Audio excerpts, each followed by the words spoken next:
So the kind of classic Unix way to do this is to break the task down into two pieces.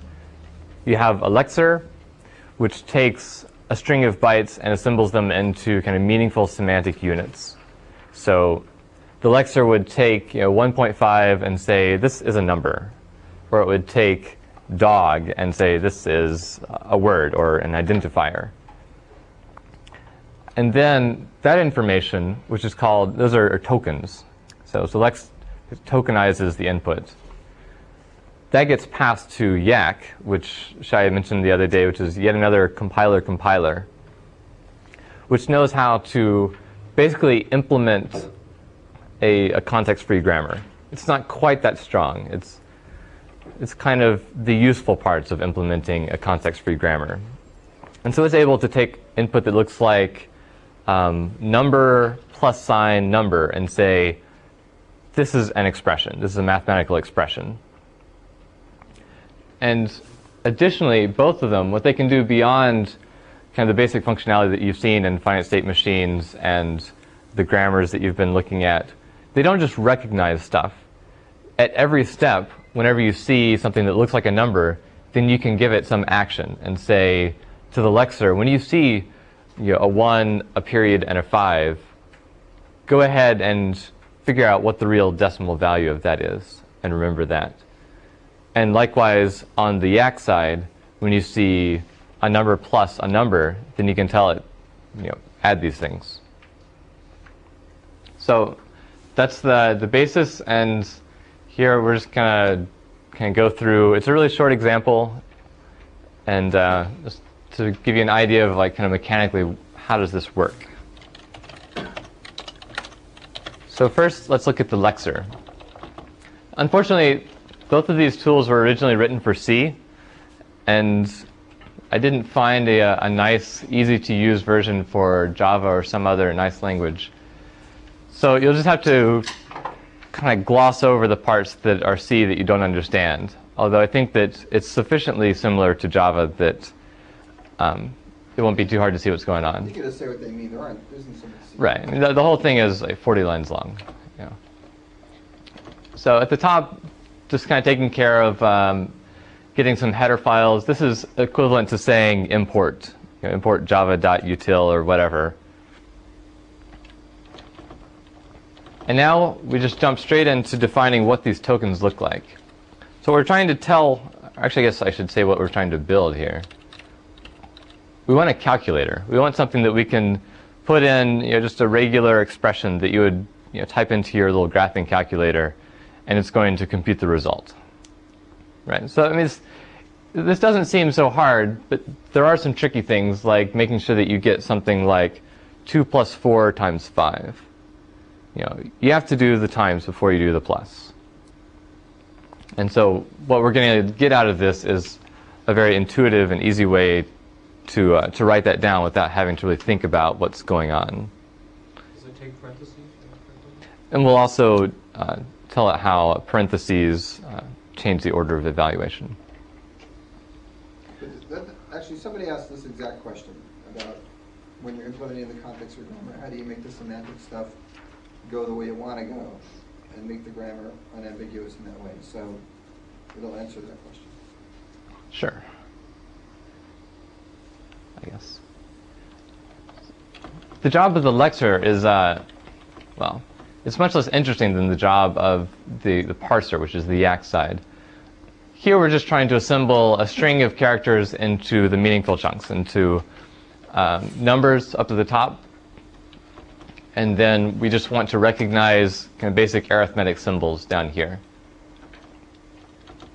So here, this is this is syntax that you probably recognize either from writing regular expressions in last month or writing regular expressions this month. Does anyone want to hazard a guess what these 3 lines mean? Come on. This is different here, though. Yeah, the plus is the meaning of the plus from last month. One or more. Yeah. Zeros to nines, or 1 or more zeros to nines, point 1 or more zeros to nine, or an arbitrary number 0 to 9, or nothing in front. So there's, Well, actually, the plus this month, if you put it up in the exponent, it means the same as the plus last month. Okay. When people write 0 plus, like where the star usually goes, they don't mean union. They mean 0, 0 star. So you do see pluses also that way too. But here the star after the decimal point, 0 to 9 star, then the second line. So that means 0 or more. Yeah. No more. Okay. And things that are in double quotes, that's just literal. Yeah. So these three expressions, which are joined by a bar, which just means any of these. It's just or. It just corresponds to 3 different formats of writing a number. And if we were super clever, we could probably condense it down to one monstrous regular expression. But it's not really clear that we gain anything but like ego points if we do that. It's still a valid number, but we're just saying it's a dot and doesn't have anything after it. Yeah. So the minus signs would be more capture that. Right. We're going to implement unary minus as actually an arithmetic operation. Because we want to be able to say something like minus and then some computed value. So the first part of each of these little sections, these little clauses in the Lex file, the first part defines the patterns that we're looking for. And then we just follow that with whatever the action is when we see that pattern. So there's this little finite state machine that's running around sucking in characters from the input file. And whenever it sees that it's finished recognizing some token, so it reads 24.3 and then it sees a plus sign next, and it knows there's 24.3 is a number, but 24.3 plus is not a number. So it needs to do the number thing with 24.3. So this little chunk of code, this one line, says assign to this variable YYL val, that's this kind of arbitrarily named variable that means the semantic value of the token. So in this case, we're saying the semantic value of any token is its numeric value. And we assign to that just the conversion from ASCII to a floating point number of the string that was recognized. And then we send back to the parser that what we just saw was a number. The second one is considerably less interesting because we really just want to know, are these, did we recognize a character that's valid in an arithmetic expression?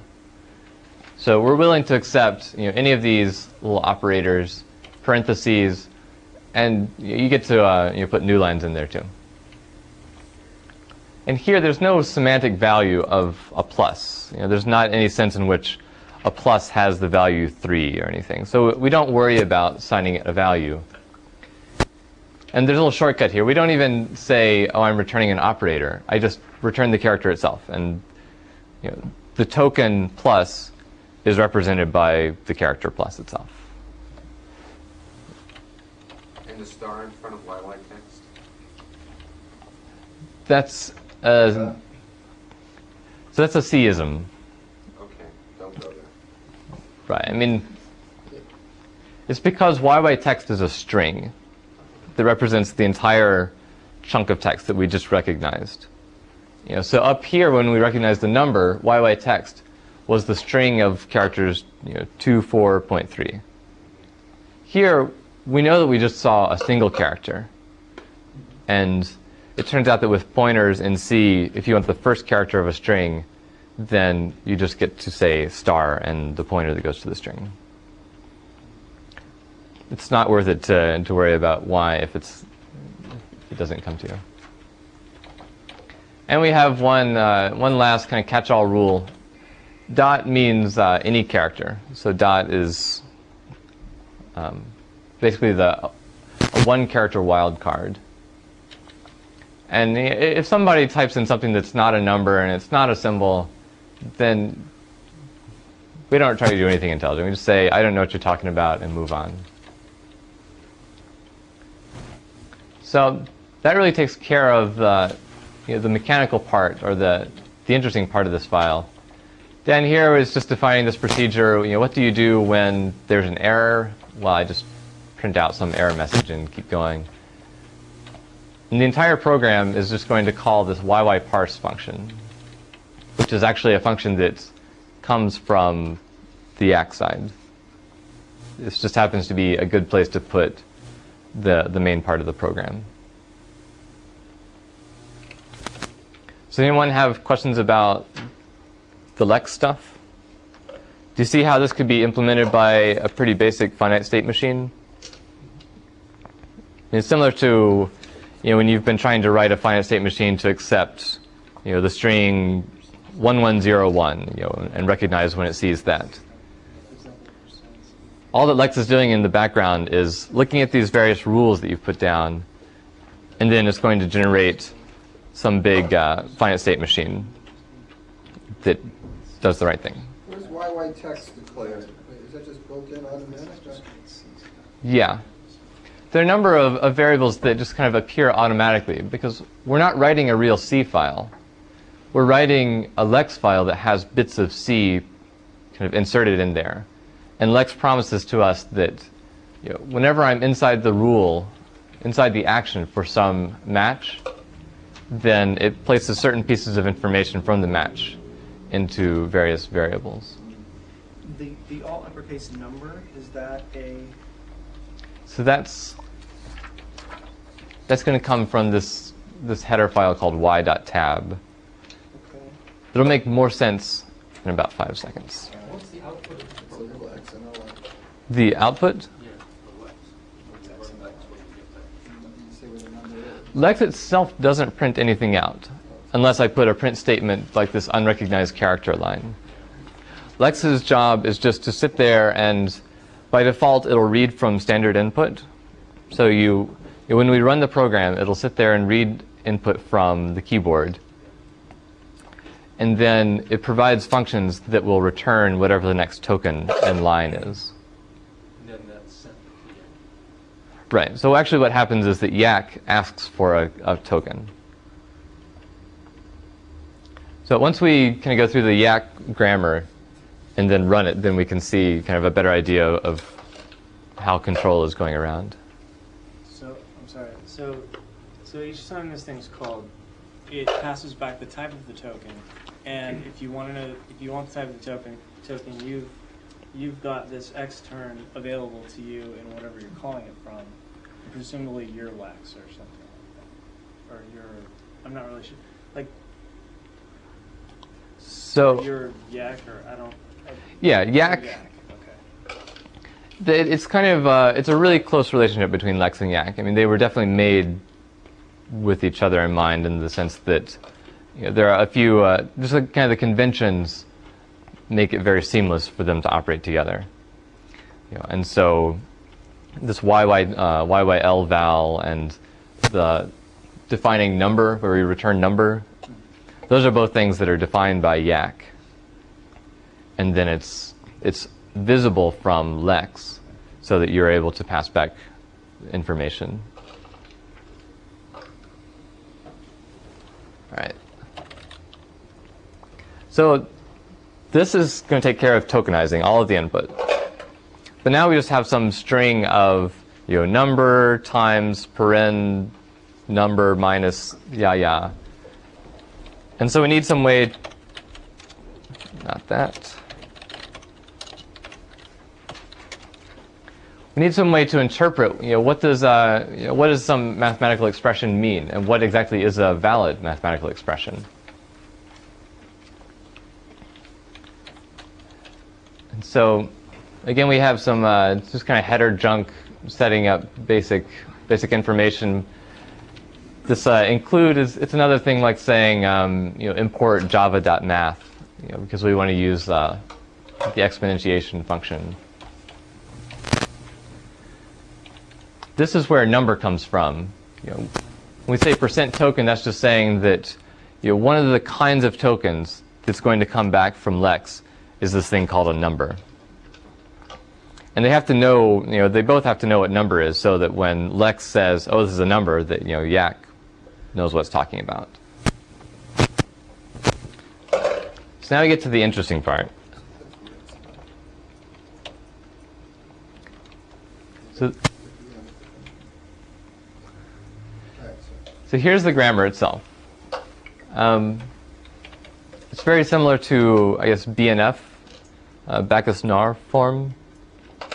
Does that mean anything to anyone? Only that I probably said it. It's, I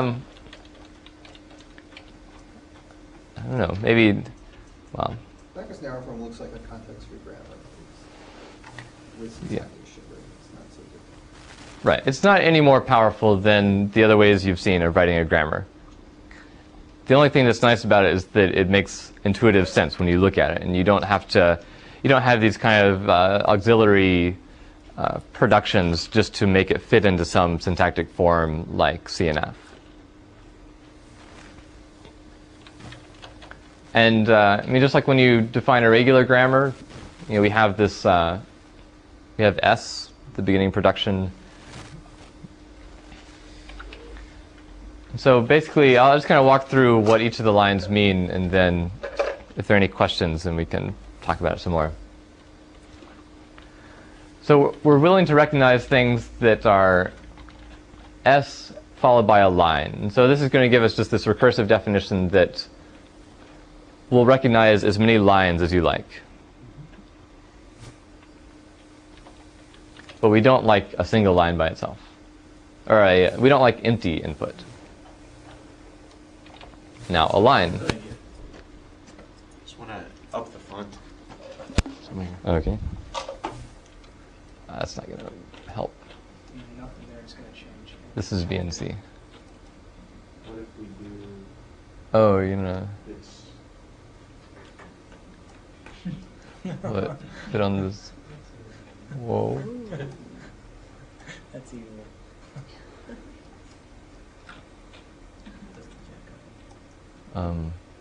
maybe that's a little too much, huh? It's good, except you can't find a scroll. There's a scroll bar. I think it's Who needs scroll bars, right? Okay. Maybe that's a scroll bar. Is Max there? Yeah. So once we, so now we're talking about a line. What's a line? Well, a line could be an empty line, like just a new line, in which case our action is to quit, we exit. Or it could be a sum and then a new line, in which case we print out the value, the semantic value of the sum, and then and move on. We don't quit. And then what's a sum? Well, a sum is a sum plus a term. So there's a very strict pattern here that we keep having these recursive definitions that allow you to string together a certain number, any number of expressions at the same level of precedence. And each one of those expressions then is going to bump down to the next higher level of precedence.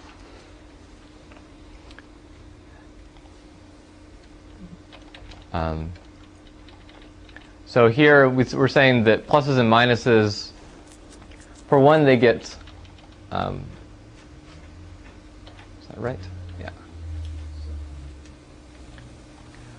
For one, we parse them left to right. It's not obvious to see which way it's actually going to be parsing this, but if we were to switch, say a sum could be a term minus a sum, as opposed to a sum minus a term, it would change the order in which we look at the minuses. And so something like 5 minus 4 minus 1 would give the wrong answer. It would give 2 instead of 0.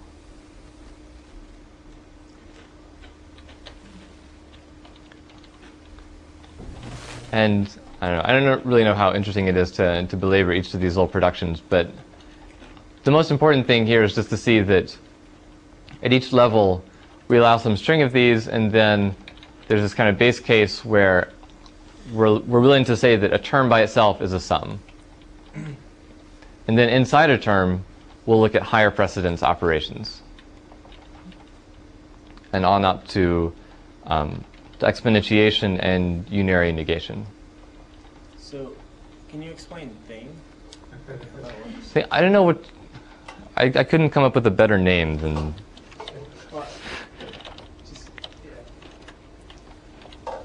A thing is a thing that has higher precedence than exponentiation. Because it could be, I mean, what do you call a parenthesized expression? Yeah, because certainly that has... But, okay, so I understand that, but you have,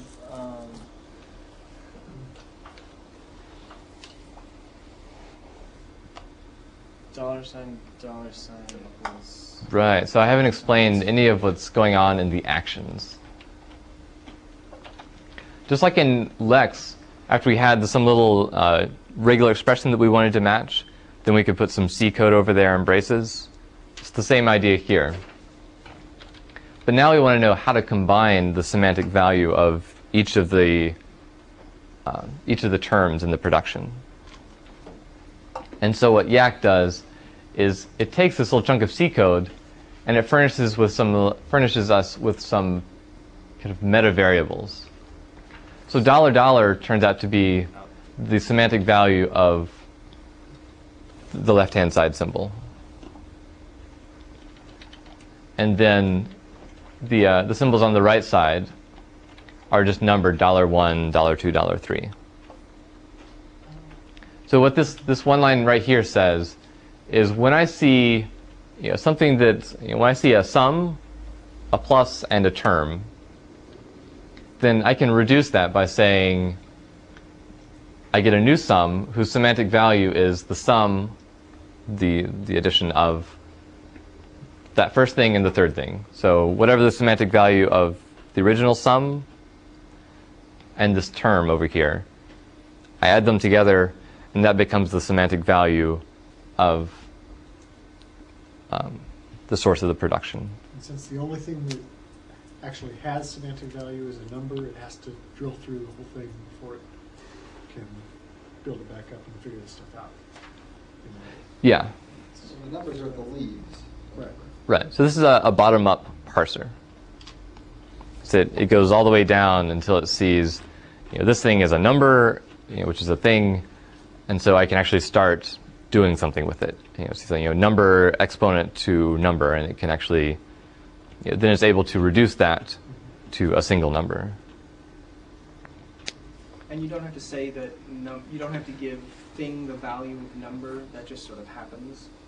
Right. If I were more considerate to you guys, I would have written it in. But by default, if you just have a unit production like that, then it copies it over.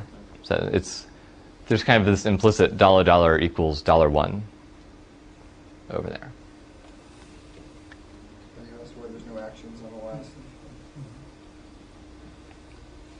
All right, so does anyone have... Numbers only take things, they don't take numbers? Well, a number. A thing can be anything Oh, yeah, good in point. parentheses. But Right, I mean, it has to be in parentheses. No, or it could be a number. Or a number. I could say... Thing gets parsed as a thing in parentheses. No, it's or either a that number. Or... Either one of right. these. Right. Got it. I mean, all of these places I could say, instead of a factor, I could say number here. Instead of or in Oh, I'm sorry. Yeah, in addition to. All right, so I mean, now that we defined all this junk, we should at least take the second to see it work.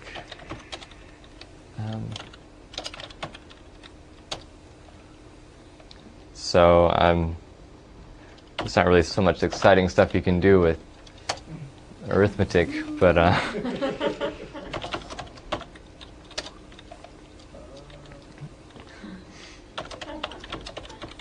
maybe bigger numbers. oh, too big. You broke it. But what does it do to make this happen? Is it turning that the Lex and the Yak into a templated C thing that it's created? Yeah, we can take a look at that. So what does it do? I can't see.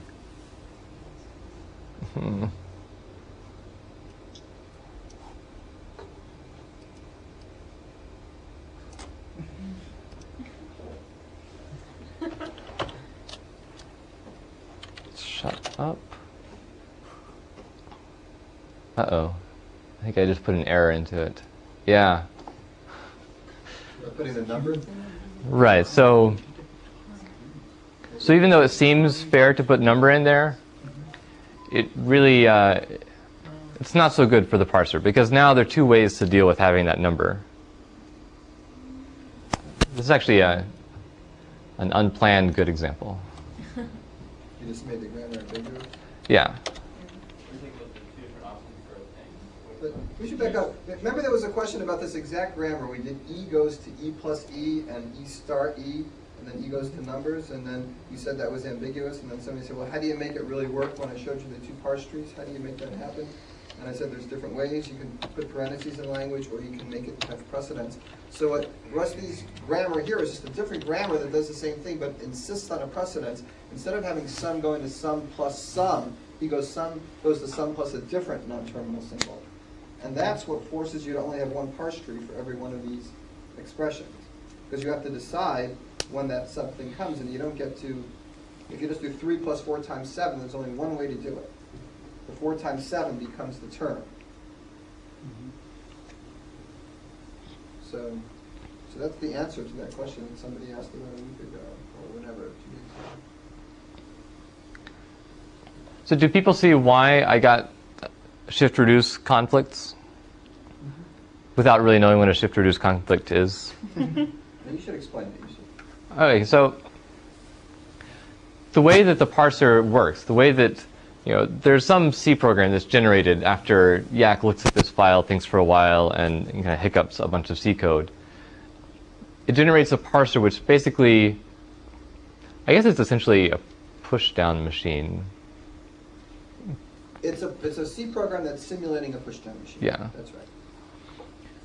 So at each step, it asks for the next token. So it goes over and knocks on Lex's door and says, what's the next token? And Lex spits around in this little finite state machine, sucking in some characters, and says, the next thing's a number. And then Yak looks at a stack of tokens that it's been developing and this next token. And then all of these rules can then be applied in a pretty direct way. If Yak sees that the next token, that nothing interesting is on the stack, and the next token is a number,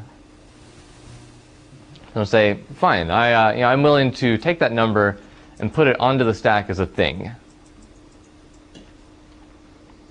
Well, then if it gets a thing, and then or maybe it already had a minus on the stack. Like it saw a minus, it couldn't really do anything with it. So it shifts it.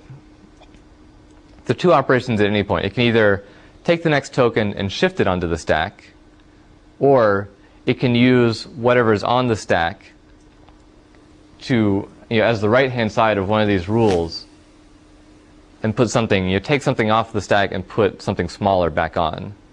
So it can take 4 plus 5, if that's sitting on top of the stack, then it'll say, oh, this looks like addition, and yank it off, add the two together, and then put 9 back on the stack.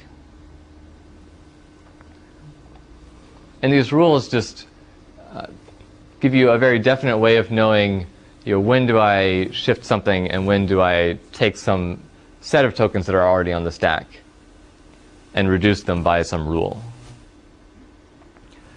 What happens, though, is if you have an ambiguous grammar,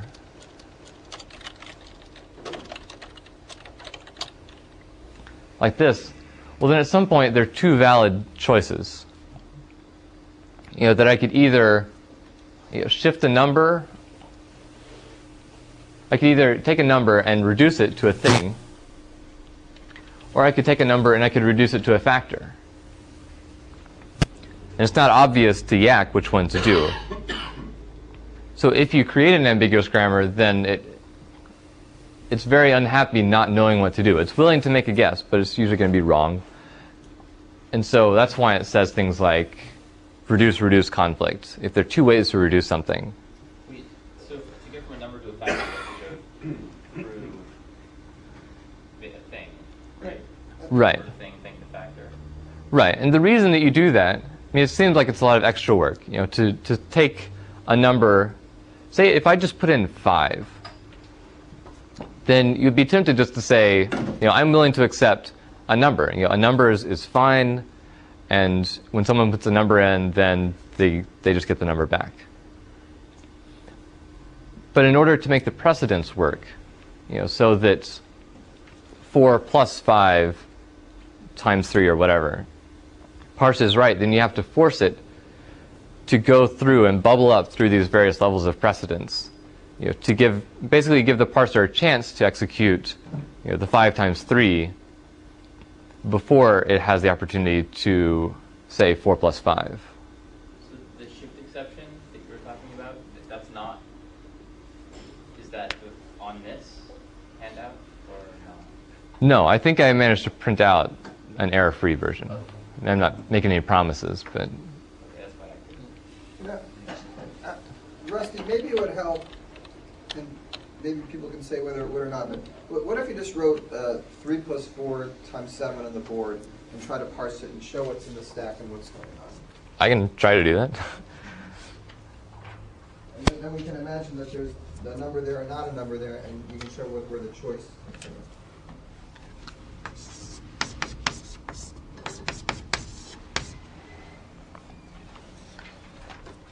All right, so first I'm Yak. I'm gonna switch the Yak and the Lex hat here. First I'm Yak, and I say, nothing's going on. I need a token. So now I'm Lex, and I say, all right, there's a 3 there, and I keep going because maybe it's 35, but then there's a plus. I'm saying, all right, that's not any good. So 3, that's your token. And so I send it back as a number. And I say this number has the value 3. So Yak sees this. It says, what can I do with the number? Well, there's nothing on the stack, so I can't reduce anything. So I put the number onto the stack. Where's our stack? I guess our stack is over here.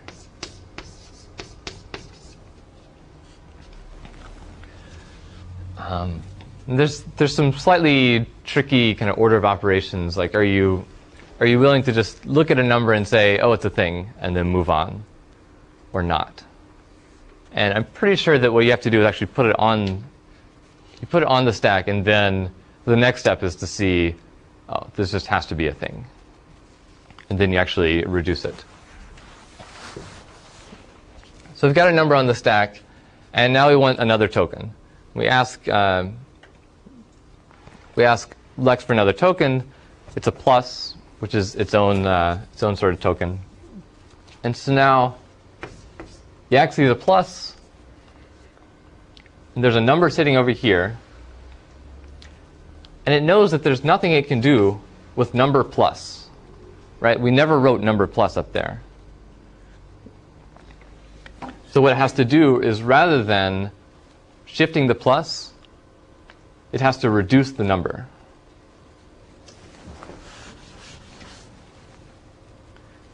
So it's going to take the number, take it off, and say a number is a thing, and then put a thing back on there.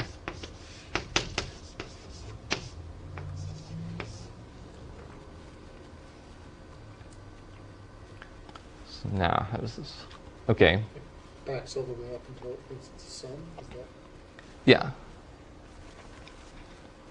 So now it says the next token is still a plus, but I can't do plus thing. That's another thing that I've never written. So it takes it off. Oh, I could have left it. And now we go to a factor. We keep going. Again, you can't say plus in a factor, so it turns into a term. What's next? So terms, term, we still have to keep going, right? So we pop term, and then we reduce it, and we shift, not shift, but we replace it with a sum. So now I have something that's, everything that's higher precedent than a sum has been taken care of, which in this case is nothing. And now I see a plus. And something that looks like sum plus, that's starting to make some sense. It's, we haven't completed a rule at that point, but Yak at least thinks that, there's something to that, so why don't we go ahead and put the plus on and see what's going to happen next. Now it's time for another token, because we just used up the plus, and Lex happily gives us a 4. Oh, it has to sit over here.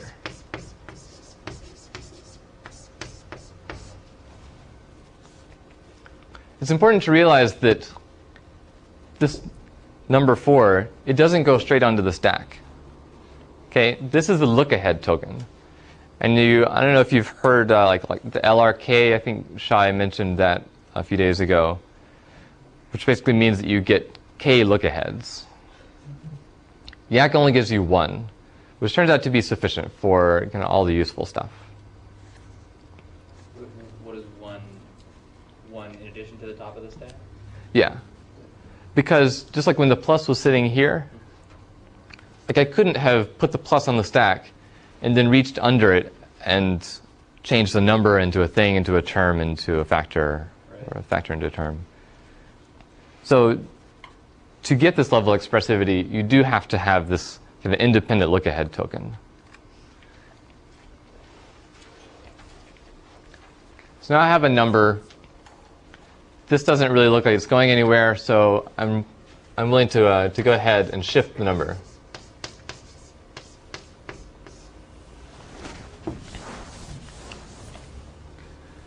So that's not really so good, so I am going to grab another character. I get the times. So number times, I can't really do anything with that. Right? And so I'm going to go through this whole kind of bubbling up step again. I go to be a thing, times thing, no good. Go to be a term. Let's see. Factor. Can it be Just gonna look at factor and right? accept it, and that's how look at term and accept it.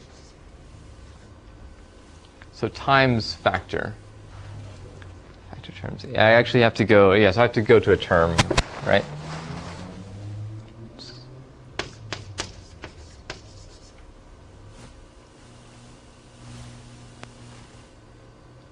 Is that right? Sum plus a term. I get backwards because it's the stack flips around the order of stuff. It's confusing.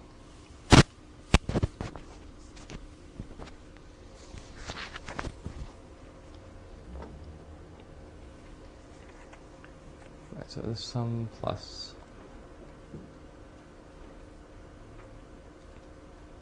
Term times. I'm just trying to see why we wouldn't reduce at this point. But I guess because the shift takes precedent, is that right? Or because sum plus a term, that's one of our rules. But term would be term times factor before it would be factor. Term. But we probably can't make it a term yet. Well, it has to be a term. Oh, yeah. Term times something beats sum plus. So I think it has its own idea that shifting that times, that a shift is better than a reduce.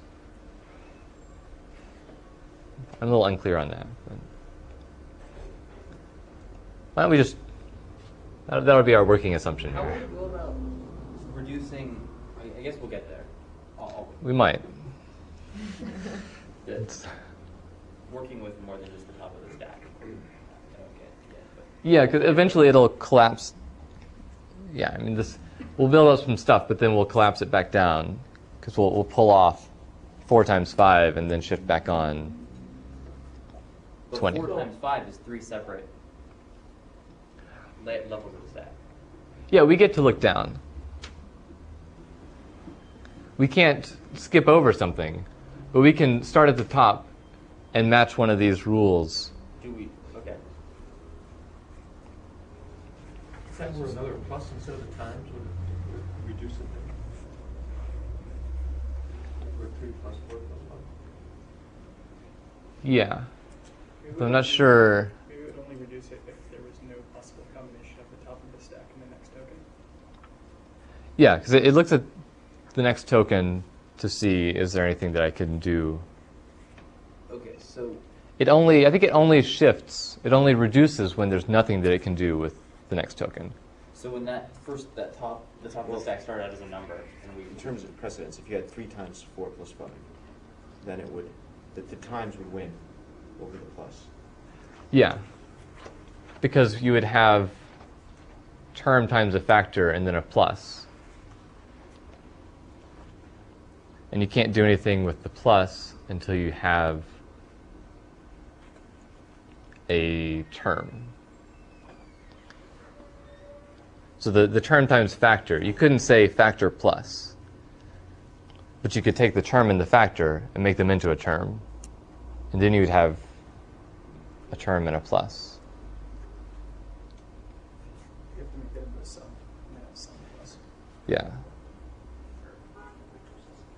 So when the number that was put on the top of the stack kept reducing and it reduced up to term, was the decision what it would reduce to and when it would stop, did that involve looking at the entire stack or No. or that was purely the thing that's in the look ahead buffer and the top of the stack, right? Right, it could be the top several things in the stack. What? Okay. Was it? No, I don't think in any of these rules. Like when we were deciding where that would stop, that number, it stopped at term, didn't go to sum. Was it looking down at the fact that the 2 preceding elements on the stack were sum and plus, or was that decision based just on the term and the? I think that decision is based just on the term and the times. Okay. But you could have. I mean, this is a little misleading because all of our rules are very short. All of the rules go from. All the productions are the form non-terminal to 3, 2 or 3 things. Non-terminals or terminals. But you can have much more complex productions.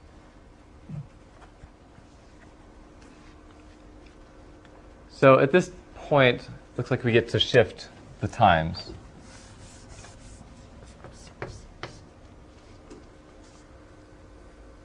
And now we get another number from Lex. So now we have number 5 over there.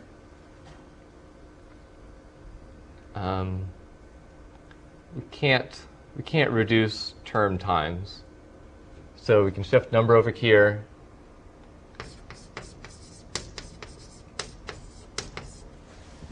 So that time when we were looking at reducing term times, we were looking too deep into the stack. Yeah. Yeah. Okay. So we don't have any rule that says term times number. Did Or we don't have any. look further down and say, oh, we also don't have any rules anything for using sum plus term times. Yeah. Do you look at the whole stack for every single time that you shift? That's what I'm not sure I get. I don't know if they have a way of kind of optimizing that away or not. If that's kind of part of the finite state machine, kind of keeps track of what the next transition could be. But I mean, certainly, like worst case, you could have to look. At every step, you could have to look as far down the stack as your largest production.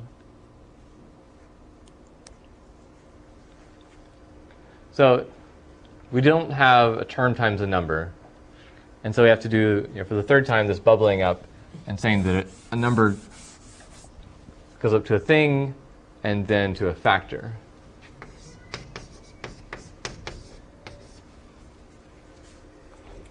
So So finally, we actually get to do something. Because term times a factor is a rule that we have. And so there's not even any next token. And so Yak doesn't really have much of a choice at this point. But luckily, it's got the rule that will reduce this. So we say term times a factor, where we get to say the result of that is the multiplication between the two. And so we pop it off and we replace it with a term with the semantic value of 20. And now we have sum plus a term, which is also a rule. And it's only by that precedent that it would rather shift tokens than reduce that we didn't already do this, right? Because it's been sitting there, which is, yeah, I think what you're asking about. And now we get to reduce this and get 23. Isn't it also, with regular expressions in general, it always attempts to match the longest regular expression possible? Yeah. So then this is an extension of that. It's trying to match the longest rule that it can before it tries to process. I'm not sure how closely they're related. I mean, it seems like the same, like kind of similar behavior. But I think it's just, I think it's more a consequence of how the algorithm works. That it has to do that in order to actually mimic the grammar that you've written. I'm not sure. If Shai were awake, then we could ask him. If you left off the 5, it would just break and give you an error, because it doesn't have any rule for that. Yeah, if we had left off the 5, then it would have been stuck with that sum plus term times. And saying that there were no more tokens, and there was no rule to reduce the top of the stack, then it would give you an error. I guess the place where the looking for the longest thing to reduce would seem to come in was if you had something like 4 minus 2, and then it was done, and it looked down, and it wouldn't reduce the minus 2 to a negative 2, right? It would look all the way down and do the subtraction operation, right? Yeah, 4 minus 2. Even though it could find a valid thing to reduce by only looking too deep in the stack, it would instead keep looking until it stopped finding valid reductions or something. Does that make any sense? I don't quite follow. Like if your expression was 4 minus 2, Yeah. right? You have a rule for negatives in here, right? Down in Right. things. But he doesn't allow negatives in front of the numbers. No, you can. Negative thing and a thing. Yeah. In fact, I haven't tested it, so I'm not. So it could choose to reduce that negative 2 to a negative 2, and then it would have like two numbers next to each other or something. But instead it does the whole thing as subtraction. Yeah, because it would rather. How does that work? I should test it out to see if it even does work. Oh.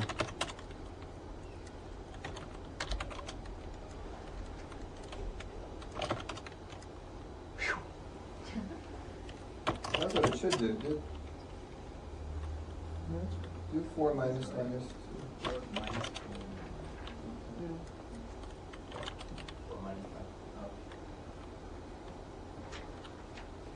So it's left as an exercise to the reader to figure out why that works. Could you show us, like, say if you wrote these Lexer Yak files, how to actually turn it into the calculator? Yeah, I was That's what you're in the middle of the calculation. I was doing that until I figured out that I had introduced 20 shift-reduced conflicts.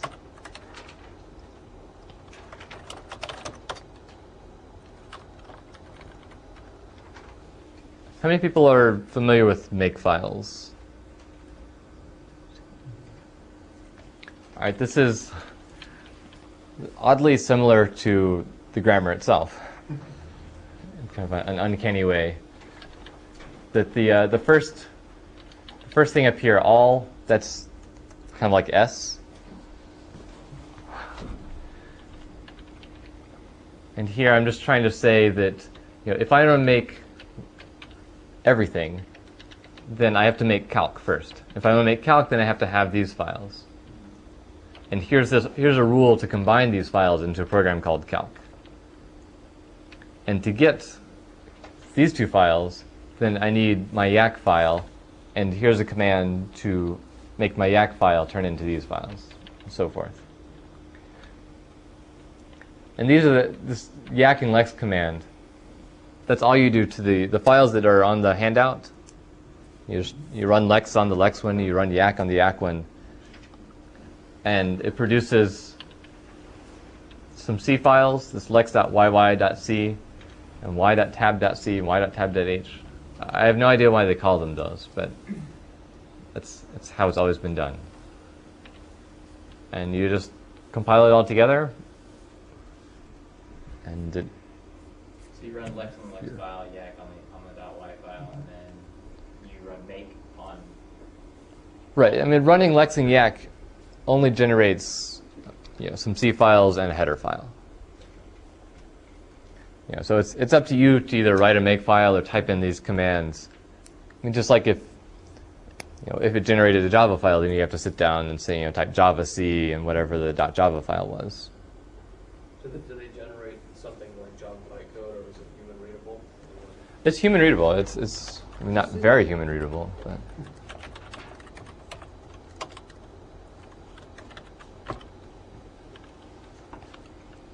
So it has all these tables. These are various kinds of transition tables. It's kind of this is its way of recording what are the valid transitions, all the data associated with the finite state machine that it kind of emulates internally. Is this just a reci program? Yeah. Yeah. So I don't know how long it is. This is what I was saying before, that a hacker or a programmer who thinks highly of himself would say, well, I just write this myself from scratch for a particular application. You might be able to write this calculator from scratch in C faster than it would take you to learn to do it through the tools of Lex and Yak. But most people agree that that's probably not true once you're used to the tool, that this actually generates better code than you would generate.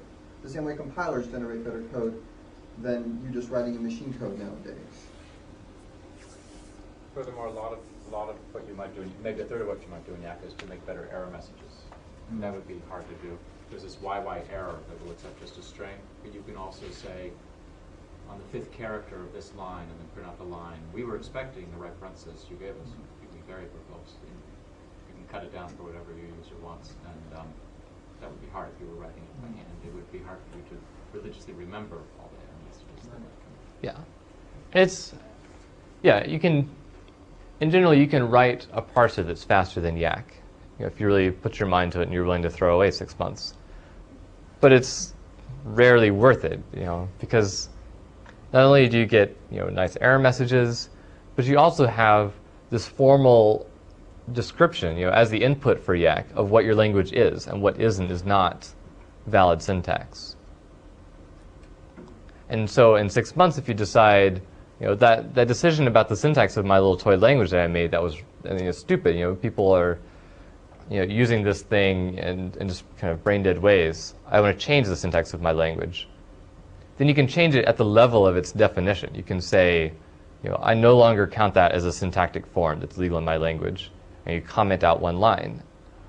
Whereas if you hack up 500 lines of C code that magically parses your language, then there's a real mix between what's defining the language and what's just this machinery to parse it. As for the scanning side, you just don't try it, because you won't beat Lex. There's really not that much. There's not a lot of complexity to scanning for strings, and you've got 20 years of Unix hackers behind you in terms of optimizing for scanning very quickly. But the advantages is what computer science is all about, which is cutting the level of abstraction higher and letting you focus on what you really want to say instead of worrying about the details. So like you said, you want to change your grammar, you change your grammar, and then everything's done, and you don't have to worry about the stuff underneath. The stuff wouldn't work. What kind of problems do you use this for? Todd, you do this for a living, right? I've written 3 languages, and for them I used Yak. And when I didn't, when my boss wrote his own finite state machine, it was just very hard to maintain. He was very smart. He used to do assembly language programming, and Yak wasn't available. I'm not sure those are correlated. But it was just hard to maintain. You had to take it on faith. And then 10 years later, we realized, yes, under this very strange circumstance, you could end up with, if you wrote it by hand under a very strange circumstance, you could end up with an error, a minor error, in fact, but very hard to understand. Whereas if you had done it in Yak, the 20 rules would be right in front of you. It'd be very hard to screw up in such a way that it's subtle. Yeah. It'd break right in front of you. It'd break on inspection. What kind of stuff were you doing? I mean, what was the result? We did 3 things. One was like a language of algebra to solve differential equations. So the consultant would write thousands of unordered algebraic equations, and we would have to check them. Are they syntactically correct? And then turn them into machine language, and then reorder them, turn them into machine language, and so forth. So that was outside the purview of Yak. But Yak would say, is every incoming expression well formed? And if not, is it because they left off a factor, a 5, or was it a minus, or where were they, in order to give them better error messages? And another one was a report generation language, so that someone could say, I'd like to plot these curves, do arithmetic on these curves, and do for loops and if then. So it was a simple little programming language. So I'm a big believer in little languages. It might not be the wave of the future, but it was the wave of the past. Like the wave of the past. Yeah. Neil, are you asking when do you use parsing in programs? Is that, or are you asking what parsing is? 'Cause any program you want to write that's going to have complicated kinds of input streams would and could benefit from something like this. Although this day and age, it also would be much more tempting just to go to XML, write a DTD, Yeah. which explains it the same way, and just sort of the modern version of that, kind of. Of the Lex side. Right. I mean, what you're doing in XML is basically, it's like when scheme guy, what's his name? Jerry Sussman. Right. When he says, use scheme, that it requires no parsing. Right. That's what you're doing when you use XML. XML is like a very verbose S expression. So there are things that are much harder, or you have to be much more explicit to express them if you want to go to XML. Because there are times when you would like to be more expressive than kind of well-formed XML. Or that you would like to say something like 2 + 4 × 5, but you don't want to kind of explicitly encode, start term to end term, binary operation plus all this. You end up having to kind of add the explicit levels of precedence that you do when you write, paren plus, paren 2, or paren star 2, 5, whatever.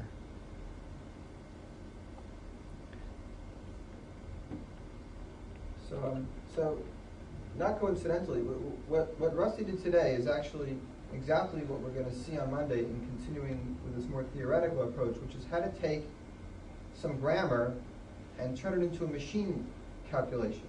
So somebody gives you the grammar, but how do you make a machine to go ahead and look at the strings and accept what that grammar generates?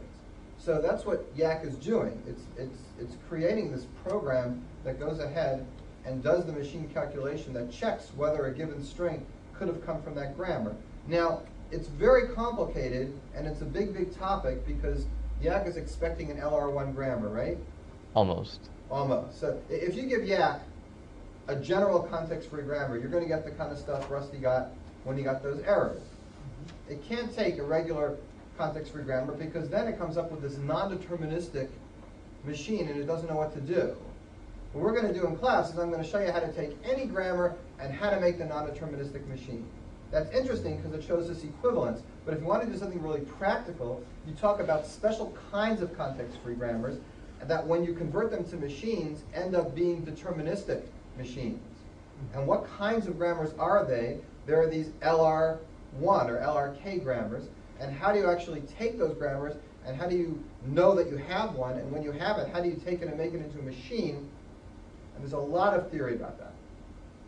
So maybe Dimitri may do that one day this month. Maybe, right, Dimitri? Maybe. Maybe. There's a lot to it, and it's dry, but it's very practical. If you want to know how a compiler works, and in some sense how this yak is working, you need to know what an LR1 grammar is. You need to know how to take it and parse it. You know, and there's different kinds of parsing. This is just one way, right? This is bottom up, one symbol look ahead. Yeah. And there's other ways to do parsing too, and other kinds of grammars that are associated with that. And it's a whole area. All right.